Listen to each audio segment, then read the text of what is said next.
Tengan todos ustedes, queridos amigos, bienvenido al canal de YouTube Nelter de la Cruz. No se les olvide darle me gusta, su like.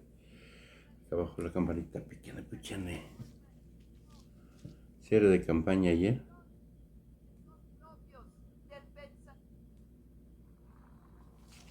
El pueblo de México no quiere regresar a la miseria salarial o a la destrucción de un sistema de bienestar y de seguridad social que promovieron los gobiernos del pasado. La dignidad significa reivindicar los derechos y erradicar el clasismo, el racismo, el machismo, la discriminación que son propios del pensamiento conservador que hoy está reivindicado por el PRIAN y por quienes lo manejan.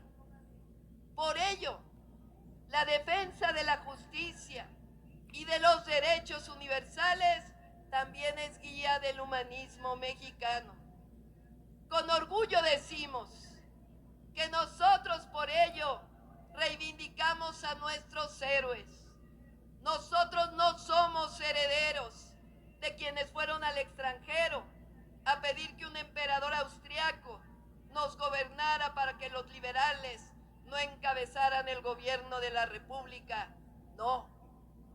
Nosotros somos herederos de Hidalgo, de Morelos, de Leona Vicario, de José Ortiz de Domínguez, de Benito Juárez, de los liberales mexicanos, de Madero, de Villa, de Zapata, de los Flores Magón, de Felipe Carrillo Puerto, de Elvia Carrillo Puerto, del general Lázaro Cárdenas, del general Mújica, de Felipe Ángeles, de las Adelitas, de las sufragistas, de los estudiantes de 1968.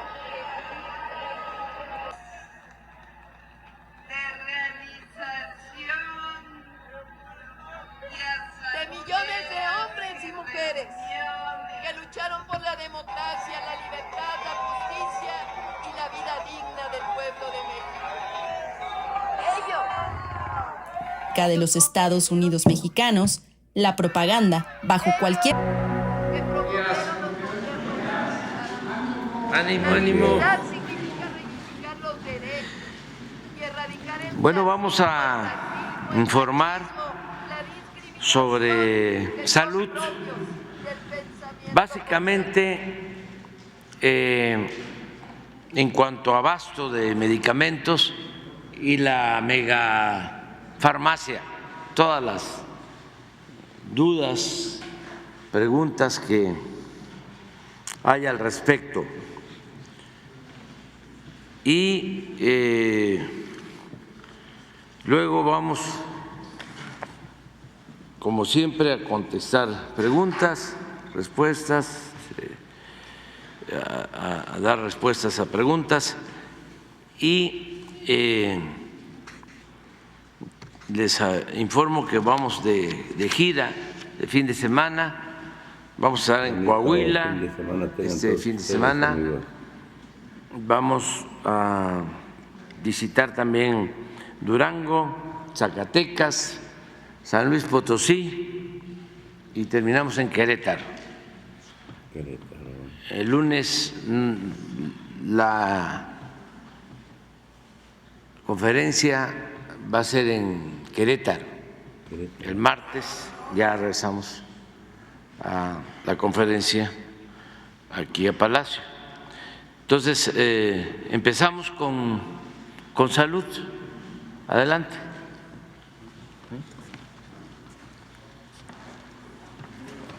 Con su permiso, señor presidente, muy buenos días a todas y todos ustedes. Para hoy, como ya señaló el señor presidente, vamos a exponer el tema de los medicamentos, de Birmex como ente consolidador y de la megafarmacia para aclarar las dudas que se están generando en un proceso que tiene que ser de tiempo. Lo expondrán el general Loman y el maestro Zoé Robledo. Y en un segundo tema, si está de acuerdo el presidente, sería la hemodinamia en forma breve que expondría yo. Muchas gracias.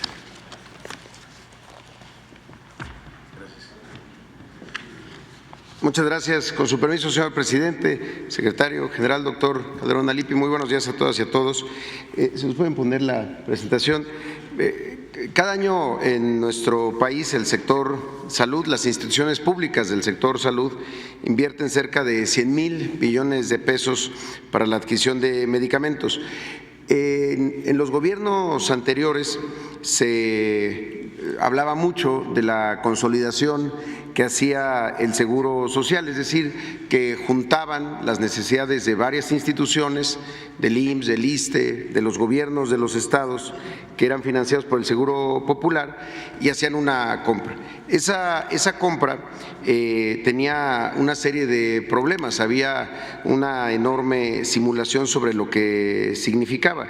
En realidad compraban juntas, pero compraban diferentes tipos de medicamentos para los mismos padecimientos, cuando la población pues debe de recibir el mismo tratamiento independientemente de si se atiende en el IMSS, en el ISSSTE o ahora en el IMSS Bienestar.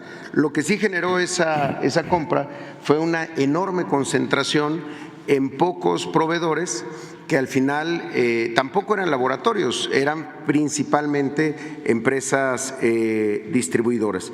En ese sentido, si lo vemos aquí, de 2012, en todo el periodo del 12 al 18, solo 10 empresas concentraron el 79.6% del gasto de medicamentos del país, casi el 80% en solo 10 empresas de distribución, un total de 241,000 millones de pesos en 10 empresas. De esas 3 empresas, solo 3 concentraron la mitad de todos los contratos.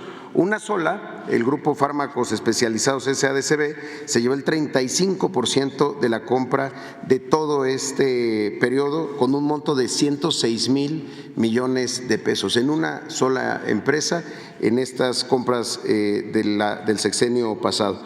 Al concentrar esta compra en pocos proveedores, las empresas, los propios laboratorios que producen las medicinas dejaron de participar. Solo para darles un dato, en 2018, 85% de las claves de medicamentos, de los tipos de medicamentos que se compran, recibieron solamente entre 1 o 2 propuestas. Es decir, el mercado se cerró y eso ponía en condiciones de desventaja al gobierno. Al cierre del 2018, el gasto de bolsillo en México era el segundo más alto de los 36 países de la OCDE. Ahora, si vemos la compra que se hizo, tanto del proceso de compra bianual, porque se compró para 2023 y 2024 todos los medicamentos, en la siguiente, gracias. Ahí se modificó completamente la forma como se compra a la hora de incorporar a los servicios estatales de salud que ya estaban pasando al IMSS Bienestar. La participación de los laboratorios fue mucho mayor, llegaron a participar 334 empresas y el resultado fue la mayor compra que se haya hecho en la historia de nuestro país, un total de 196 millones de pesos para adquirir 3,817 millones de piezas de medicamentos. Además, las 10 empresas, los 10 laboratorios que ganaron, pues que son estos, como lo pueden ver, son laboratorios, incluido Reactivos y Biológicos de México, Birmex, Gilead, Roche, Pfizer, AstraZeneca y demás. Entonces se logró no solamente romper ese casi monopolio que se tenía en los distribuidores, ahora comprándole directamente a los laboratorios. En la siguiente, ahora, de todo lo que se compró, de todos los medicamentos que se adquirieron, estamos llevando a cabo algunas acciones para lograr el 100% de las recetas surtidas. Exigir desde luego que los proveedores cumplan siempre, se han estado fortaleciendo las sanciones a quienes son proveedores incumplidos. Y la otra cuestión importantísima, el IMSS Bienestar en 23 estados ahora es quien homologa los medicamentos que se van a adquirir. Pasaba a veces que algún estado, para las personas sin seguridad social, pedía cierto tipo de medicamentos y un estado podía pedir otro tipo de medicamentos. Ahora todo se homologa con el IMSS Bienestar.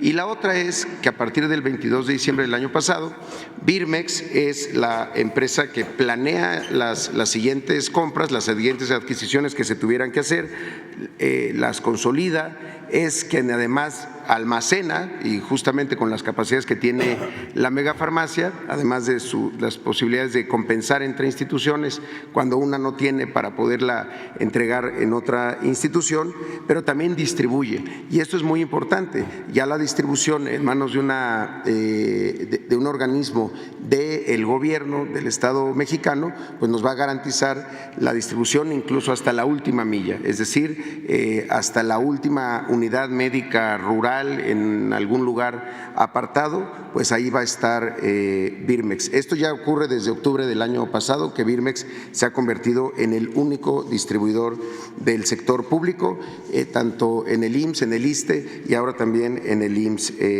Bienestar. En ese sentido, también ha sido importante que se utilice un solo sistema para la administración de los insumos. Se tenían cerca de 40 distintos sistemas, había incluso sistemas de salud de los estados que entre hospitales no manejaban el mismo sistema o que lo hacían todo de manera manual. Esto nos va a ayudar también muchísimo para poder ir teniendo un control y trazabilidad, ¿no?, del medicamento, desde que se compra hasta que se le entrega al paciente en la farmacia. Y desde luego un elemento adicional, contar con la megafarmacia como un sistema de almacenamiento, distribución y también de centro de atención, como ahora lo va a explicar el general Loman. Finalmente, en la siguiente, sobre este tema del abasto de medicamentos, ¿qué es lo que hemos estado analizando? Se compraron todas las piezas, todas las claves, ahora tenemos que tener todos los volúmenes y es en lo que tenemos que concentrarnos en lo que sigue.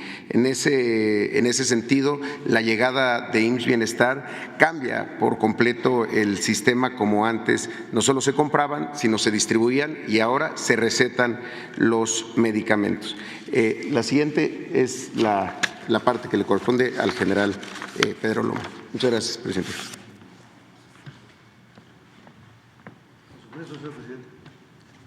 Muy buenos días a todas y a todos. Si me permiten, vamos a platicarles un corte que tenemos a estos días que se inauguró la megafarmacia a partir del 29 de diciembre. Como ustedes pueden ver, el universo con el que cuenta la megafarmacia son 1.190 tipos de medicamentos, 1.190 tipos de medicinas. ¿Qué significa? Que todo el sector salud está de acuerdo, en este caso las tres instituciones, el Seguro Social, el ISSSTE y el IMSS Bienestar, están de acuerdo en que estos 1.190 medicamentos sirven para todas las instituciones y para curar básicamente todas las enfermedades que se requieren en México. Tenemos actualmente de estas 1.190 medicinas 2.465.975 piezas que suman un valor de 119.081.248 pesos. La que sigue, por favor. Aquí pueden ver ustedes, como les platicamos, la megafarmacia es un concepto y un concepto que implica tener primero información para poder atenderla. ¿Cómo lo hacemos? A través de un centro de atención para la megafarmacia, el cual al día de la fecha ha recibido 12.541 llamadas. De esas 12.541 llamadas, 6.507 corresponden a llamadas sin interacción, es decir, hablaron, medio preguntaron y hasta ahí quedó la llamada. Las otras, lo que solicitamos en la megafarmacia son esencialmente dos cosas: la CURP para saber que la persona existe y enseguida la receta, el número de receta. Las instituciones tienen un número de receta. Con la receta sabemos que efectivamente un médico del sector salud designó o asignó un medicamento para la persona. Si estos datos coinciden, podemos seguir adelante. Entonces, tenemos 4.069 llamadas que no tienen o CURP o no tienen la receta. Significa que no podemos verificar que la persona exista o que tiene una receta que hay que atender. Hay 126 llamadas malintencionadas, pues imagínense ustedes los motivos. Tenemos 587 llamadas de seguimiento a folio. ¿Esto qué significa? Que la persona habló y se le asignó un folio de atención. Sin embargo, ahorita van a ver ustedes un número diferente. Estas 587 significa que hablaron, se les asignó un folio y probablemente la persona de un folio volvió a llamar por lo motivo que haya sido.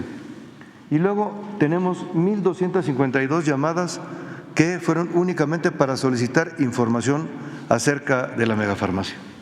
La que sigue, por favor. Aquí están los números de folios atendidos por instituciones. Y lo que pueden ustedes ver cómo el número varió de 587 a 523. ¿Qué significa? Que realmente estamos atendiendo 523 folios. De esos 523 folios, tenemos 292 que se están atendiendo de manera interna, es decir, entre las instituciones o se está planeando la ruta. Tenemos 164 que ya están en el lugar donde la persona solicitó el medicamento y tenemos 67 que han sido debidamente surtidas. De mi parte es cuanto. Muchas gracias.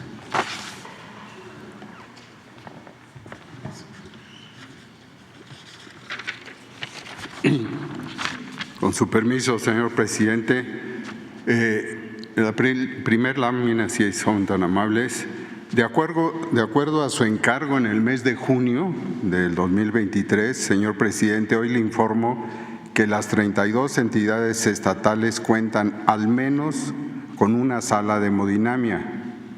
Esto abre la puerta al tratamiento del infarto del corazón, que es la primer causa de muerte en México y que incluye además las redes del código infarto para diagnosticar y tratar en los 3 niveles de atención médica.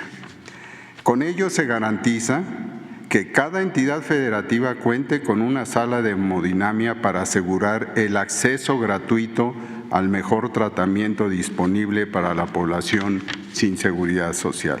En la segunda lámina, para ello se requirió un diagnóstico iniciado en junio, se priorizaron 8 salas de hemodinamia faltantes, deficientes o que no funcionaban, y en 4 estados no existían, como Guerrero, Tlaxcala, Campeche y Sonora.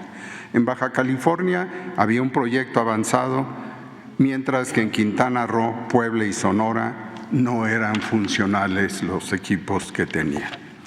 En la siguiente lámina pueden apreciar que mediante una inversión federal en obra y equipamiento para las 8 salas de hemodinamia, que fue de 487 millones de pesos, se logró contar con una sala de hemodinamia en el Hospital General de Mexicali, en el Instituto Estatal de Cancerología de Colima, en el Hospital General de Acapulco y en el de Sonora, en el Hospital de Especialidades de Campeche, en el Hospital General Sur de Puebla, en el Hospital General de Cancún y en el Centro de Atención Especializada en Salud y Bienestar de Tlaxcala. Para ello, como ustedes saben, fue necesaria la contratación de personal profesional especializado que fue capacitado previamente.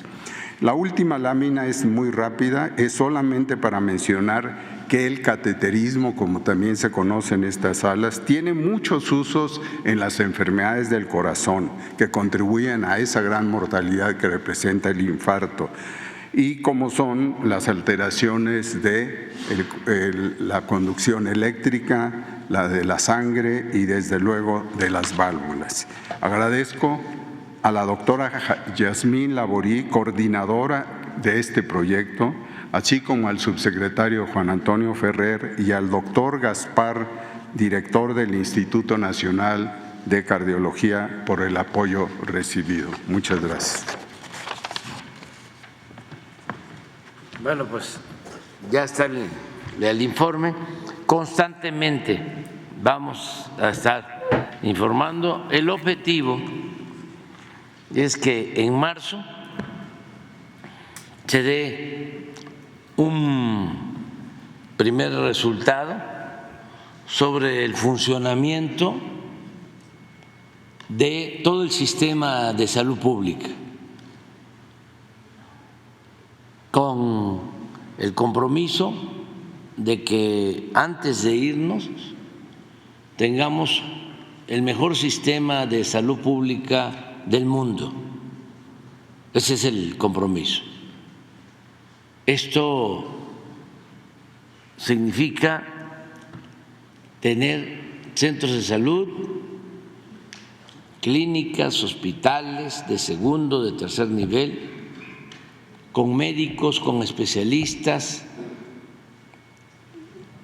con equipos para hacer estudios, desde luego intervenciones quirúrgicas, todos los medicamentos y de manera gratuita.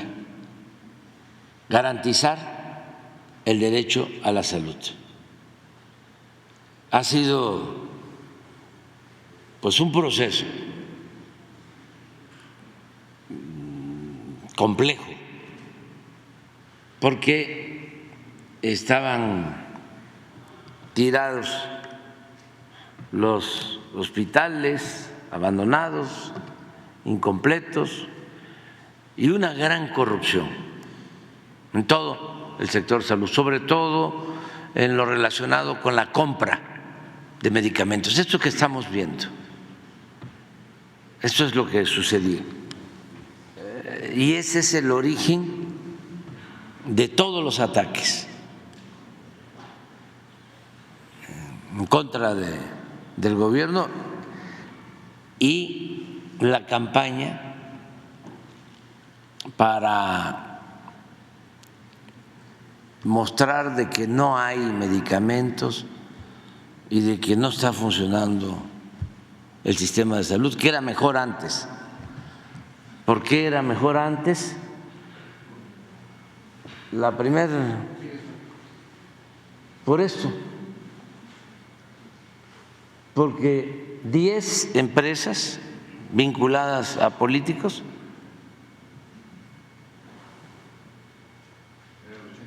vendían el 80% de todo lo que compraba el gobierno. 10 empresas, ni siquiera laboratorios. 303,000 millones de pesos.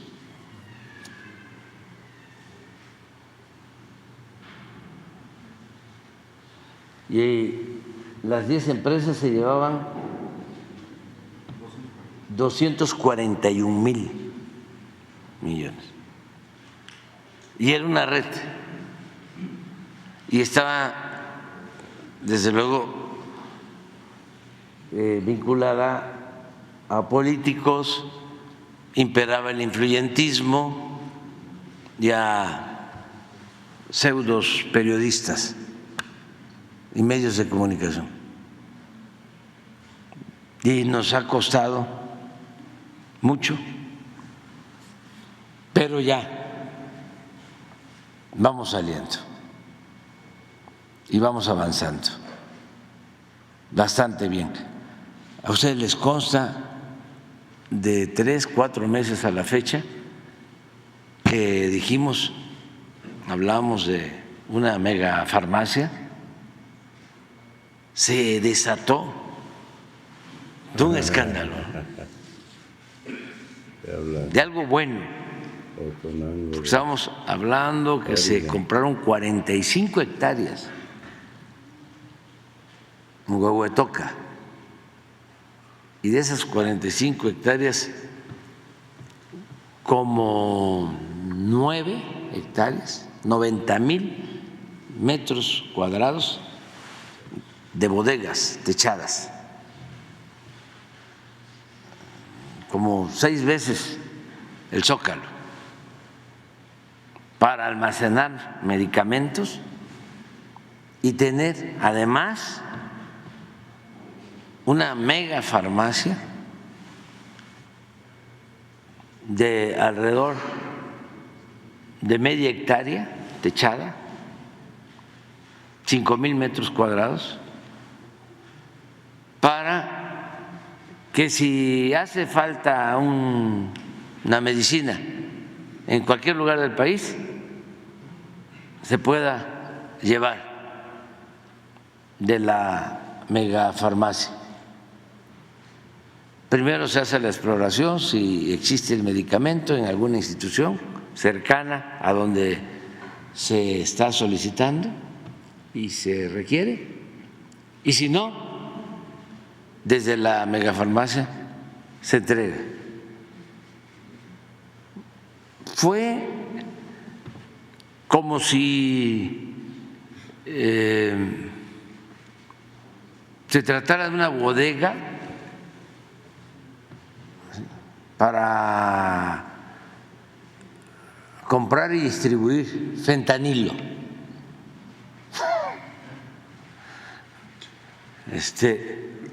Todo un escándalo por los intereses en la distribución del medicamento, porque ahora la empresa Birmex, que es de la nación pública, es la que se encarga de la distribución. Entonces, se acabaron los privilegios de unos cuantos, pero afortunadamente se ha ido avanzando y vamos a seguir con lo mismo. Quedó pendiente una compañera y luego seguimos.